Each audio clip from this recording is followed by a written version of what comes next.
Oh my gosh. Gloria, can I tell you that that song, I Will Survive, I first heard it because my mother was going through a divorce from my dad. And she was in so much pain. But that song she played all of the time. I love it. It has always just been my anthem for making it through no matter what I've been going through. Like, do you hear stories like this all the time? Yeah, I hear stories like this all the time. As a matter of fact, I wrote a book. Well, yeah. We wrote a book. It's called We Will Survive.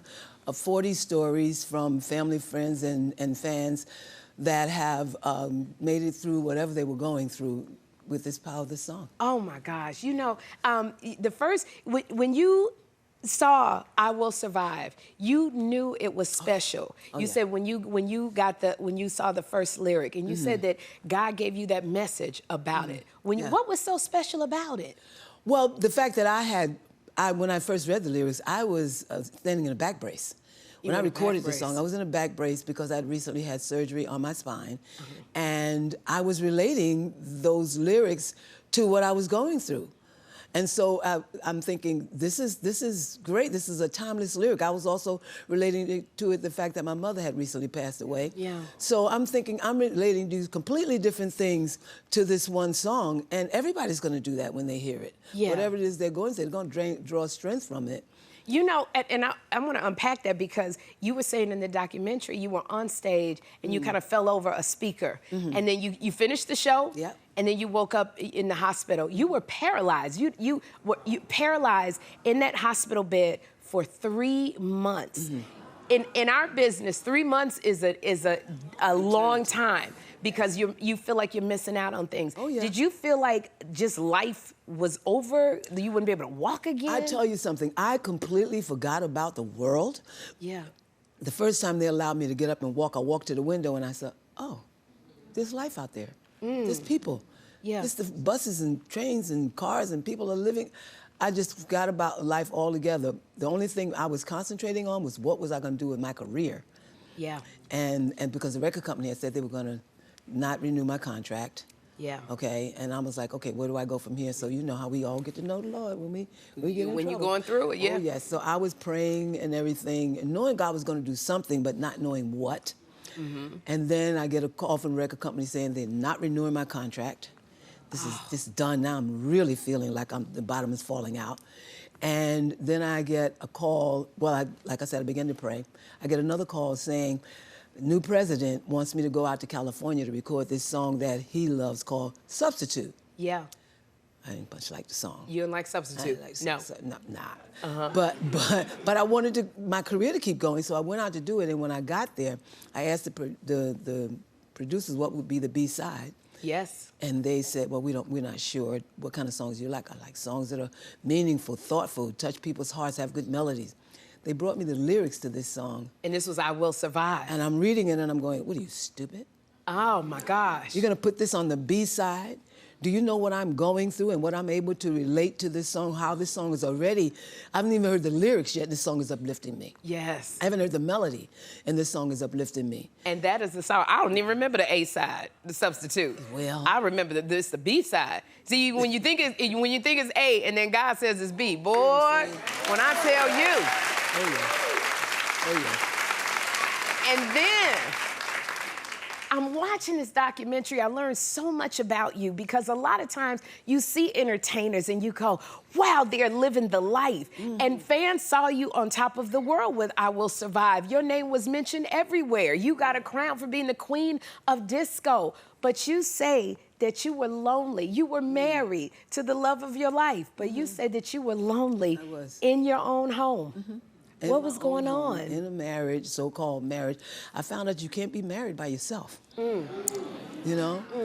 And something happened. I got sick.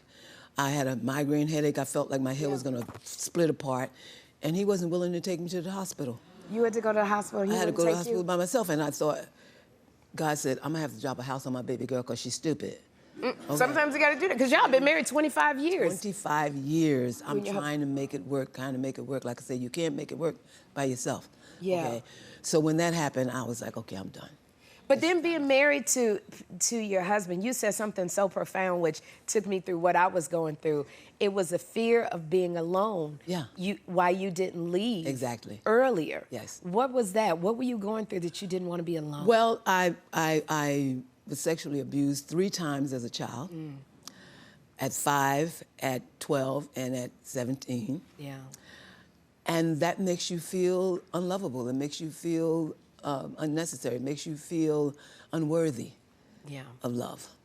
And my mother, my father left my mother when she was 5 months pregnant with me. And I know that's where I got that fear of abandonment. Yeah. So put on top of that all of this other trauma and things that had happened to me. I was afraid of being abandoned. I was afraid of being alone. I had a terrible fear of being alone. And you finally stepped out on faith because you said I was already alone, and you stepped out on that faith. Yeah.